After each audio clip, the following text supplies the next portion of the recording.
Edicioni jubilar i 20 vjetorit të festës së birrës në Korçë pritet të shënojë një kapitull të ri në historinë e këtij aktiviteti, që prej 2 dekadash është kthyer në një nga eventet më të rëndësishme verore në vend. Organizatorët premtojnë një festival me përmasa më të mëdha se vitet e kaluara, me një hapësirë të re, infrastrukturë të përmirësuar, teknologji moderne dhe një program artistik që synon të tërheqë mijëra vizitorë nga e gjithë Shqipëria dhe rajoni. Përfaqësuesja e agjencisë implementuese, Migena Shehaj, thotë se organizimi i këtij viti është rezultati një pune disa mujore dhe sipas saj do të vendosë një standard të ri për organizimin e eventeve të mëdha në vend. Së pari, ajo çka unë dua të theksoj si agjenci implementuese për të tretin vit radhazi organizimin festës birrës në Korçë, është që jam shumë e lumtur që këtë vit 20 vjetori festës së birrës realizohet në një lokacion të ri, që për mua në konceptin e organizimeve të eventeve të mëdha është një dhuratë e paçmuar, jo vetëm për qytetin e Korçës, por gjithë Shqipërinë. Nuk e kemi këtë fat që një lokacion të tillë ta kemi në Tiranë, me thënë të vërtetën.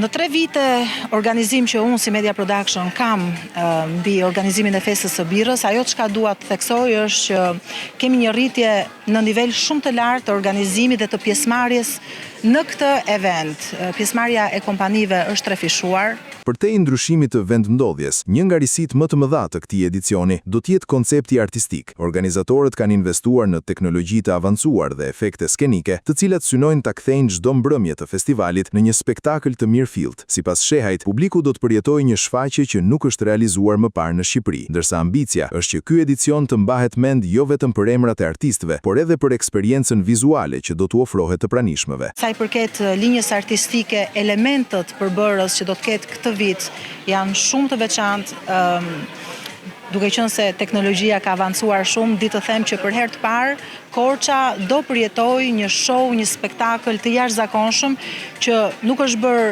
asnjëherë në Shqipëri dhe me shumë krenari them edhe në Ballkan. Pra të gjithë ata të cilët do të jenë pjesëmarrës që natën e parë do kenë mundësi të shohin dhe të shijojnë një show të jashtëzakonshëm, do jetë magji e vërtet. Dhe patjetër që kjo do krijojë edhe shumë viralitet. Një rëndësi e veçantë është kushtuar edhe organizimit logjistik të festivalit. Duke qenë se aktiviteti do të zhvillohet në një hapësirë të re, organizatorët kanë parashikuar zgjidhje për orientimin e vizitorëve, hyrje dhe dalje të dedikuara, si edhe sinjalistik për ta bërë sa më të lehtë aksesin drejt zonës e eventit. Sipas tyre, pavarësisht ndryshimit të vendndodhjes, distanca është minimale dhe të gjitha shërbimet do të jenë të organizuara për të garantuar një eksperiencë sa më komode për publikun. Kemi menduar për gjithë pjesën e infrastrukturës, pavarësisht se me makinë është vetëm 2 minuta larg dhe ne nga Tirana jemi mësuar në fakt që t'i ndjekim koncertet edhe shumë më larg. Është menduar një infrastrukturë shumë e mirë për gjithë qytetarët e Korçës dhe jo vetëm, që ta kenë sa më të aksesueshme.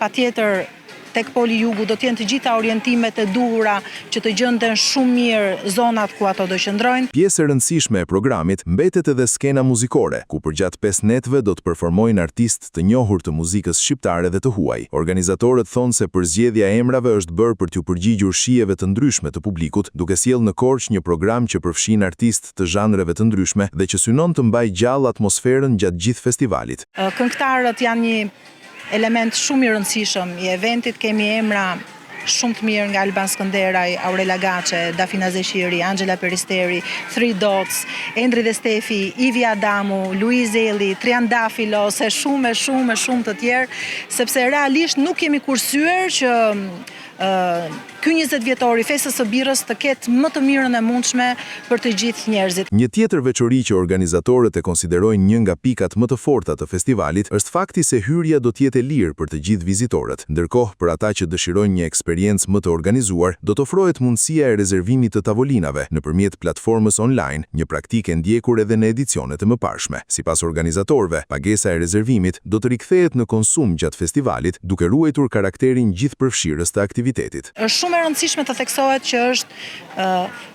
falas.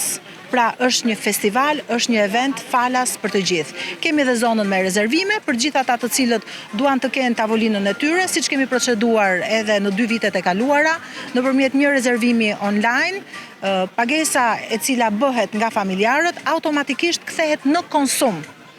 Pra praktikisht është free gjithçka për të gjithë. Me një koncept të ri organizimi, një hapësirë më funksionale, investime në teknologji dhe një program artistik të pasur, organizatorët synojnë që edicioni i 20 i Festës së Birrës të jetë më i madhi i zhvilluar ndonjëherë në Korçë dhe të shënojë një moment të rëndësishëm në historinë e këtij festivali.